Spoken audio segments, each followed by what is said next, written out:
Presenter sekaligus politikus Tontowi Yahya membagikan kisah di luar nalar yang dialaminya saat menjalani ibadah umroh pada tahun 2013 silam.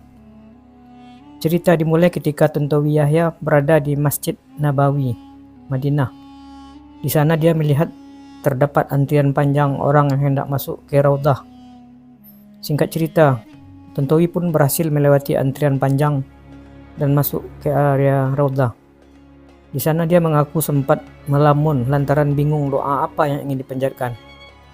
Begitu saja duduk di Raudhah, saya bengong. Udah, saya mau keluar. Lebih bagus, I give up this space to them. Saya serahkan tempat ini buat yang lain, yang lebih perlu, ujar Tontowi di YouTube Mary Riana, Jumat 5 April 2024. Ketika Tontowi hendak beranjak, ada tangan yang menariknya dari sisi kanan. Saat ditengok, terdapat sosok laki-laki tampan berwajah Arab dan beraroma harum. Laki-laki Arab tersebut, kata Tontowi, berbicara bahasa Palembang kepadanya. "Nah, nak kemana Pak Tontowi?" kata sosok misterius itu. "Loh, orang Palembang?" sahut Tontowi. "Iyo, aku orang Palembang." "Nak kemana? Udah duduk sini," jawab orang itu. Tontowi kemudian menjelaskan ia ingin keluar lantaran tak tahu harus membaca doa apa di Raudhah. Kemudian lelaki Arab itu mengeluarkan sebuah buku dan memberikannya ke Tontowi. Judul bukunya itu Doa-doa di Taman Raudhah. "Kamu tahu, semua doa dalam buku itu berbahasa Indonesia," ungkap Tontowi. Usai diberikan buku tersebut, Tontowi kemudian membacanya dan mengembalikannya setelah selesai.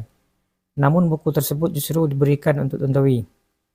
Tontowi kemudian berbincang-bincang dengan sosok misterius itu, mulai dari latar belakang hingga bertanya alamat tempat tinggalnya di Palembang, Sumatera Selatan. Setelah perbincangan singkat itu, Tontowi izin pamit. Buku pemberian itu saya bawa. Di Madinah bukunya masih ada dan saya ingat alamat orang itu. Begitu saya pulang ke Jakarta, buku itu tidak ada, hilang, kisah Tontowi.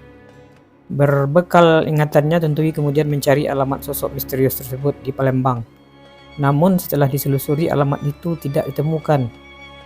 Ihwal kejadian itu, Tontowi menyimpulkan sosok tersebut adalah malaikat yang dikirim Allah Subhanahu wa Ta'ala agar menahannya untuk berdoa di Raudhah. Itulah kebesaran Tuhan kan, dia kirim malaikat-malaikat, kan bisa semuanya kan, mau bahasa apa saja kan bisa, mau barang apa saja dia punya. Jadi insya Allah dalam hidup saya tuh saya pernah bertemu malaikat yang sosoknya itu adalah seorang pengurus pesantren yang mengakunya orang Palembang, pungkasnya. Nah, di Madinah itu ada masjid besar yang disucikan, namanya itu Masjid Nabawi. Nah, di dalam Masjid Nabawi itu ada makam Rasulullah. Jadi Nabi Muhammad itu dimakamkan di sana.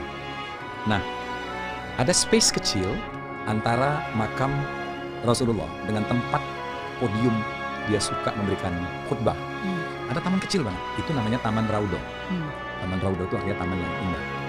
Taman ini diperebutkan orang, bayangin deh, ratusan ribu kan, ngantri untuk masuk ke tempat yang sejengkal itu. Kenapa? Karena itu tempat paling mustajab berdoa. Tempat yang paling mustajab berdoa itu udah di situ. Bayangkan panjangnya antriannya, orang nahan pipis segala macam, enggak, orang berdiri aja. Saya ikut loh antrian itu. Ikut Mary, ikut. Begitu sampai ke depan pagar itu, terus saya mau melangkah, saya urungkan, saya batalkan niat saya.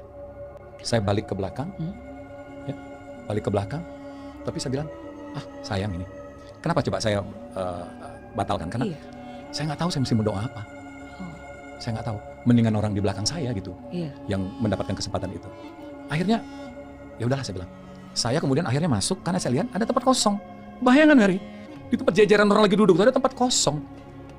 Aneh kan? Saya menuju ke sana. Duduklah saya di situ. Begitu saya duduk, saya bengong lagi. Udah saya keluar. Karena saya memikirkan antrian yang begitu panjang itu. Lebih bagus I give up this space gitu, to them kan, yang lebih perlu. Tahu nggak? Begitu saya memutuskan, lagi bingung nggak gitu, ada tangan di samping kanan saya, pegang saya. Ganteng, orang Arab, harum, berbahasa Palembang. Oh iya. Dipegang tangan saya.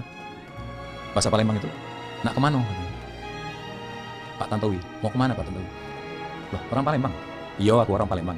Nak mana? Udah duduk sini. Aku pengen keluar. Kenapa? Aku nggak tahu mesti baca apa di sini. Aku nggak siap. Lebih bagus orang itu aja masuk sini. Enggak lah. Tahu nggak, dari sakunya dia keluarkan buku. Saya ingat Pak, bukunya itu berwarna silver. Judul bukunya itu Doa-doa di Raudhah. Doa-doa di Taman Raudhah. You know what? Semua doa itu dalam bahasa Indonesia. Karena saya nggak bisa baca Arab. Iya. Jadi bayangan ya, ada orang yang ngasih saya buku doa untuk di Raudhah dalam bahasa Indonesia. Iya. Nah, saya baca, gampang banget bacanya kan. Habis itu selesai, karena saya nggak bisa lama-lama juga kan. Iya. Saya kasih ke dia, Pak terima kasih bukunya. Udah ambil aja, ambil aja. Di Palembang di mana? Saya bilang. Nah, disebutkan lah, itu ada di situ katanya. Ada di alamat di buku itu. Saya lihat, ya ada tuh alamat itu. Jadi dia di satu pesantren, di satu jalan. Udah, saya, oke, makasih, assalamualaikum. Nah, saya tinggal buku itu saya bawa. Selama saya di Mekah di Madinah, buku itu ada. Dan saya ingat alamat itu. Tengah, begitu saya pulang ke Jakarta, buku itu tidak ada. Saya cari-cari, buku itu tidak ada. Dan saya tanya kakak saya di Palembang, Kak, dia bilang, tolong kamu cek. Ada pesantren di jalan ini nomor sekian. Iya. Kenapa? Enggak, saya mau berterima kasih sama Ustadz itu, saya bilang, karena dia lah menolong saya. Ya udah, jalanlah kakak saya. Nah, kakak saya cerita, nggak ada toh katanya alamat itu. Itu toko. Nomor itu ada tapi toko. Tapi tidak pernah ada pesantren di situ. Saya tanya di situ. Masya Allah. Siapa orang itu? Iya. Ya. Itulah kebesaran Tuhan kan. Wow. Ya. Dia kirim malaikat. Iya. Malaikat kan bisa semuanya kan. Mau bahasa apa aja kan bisa. Iya. Mau barang apa aja dia punya. Iya. Jadi insya Allah loh, dalam hidup saya itu saya pernah ketemu malaikat. Yang sosoknya itu adalah seorang pengurus pesantren yang ngakunya itu dari Palembang. Dan tempat itu tidak pernah ada kan. Iya. Tidak pernah ada. Kakak saya itu berulang-ulang nanya. Tidak pernah ada pesantren Pak di sini. Ini toko dari zaman dulu.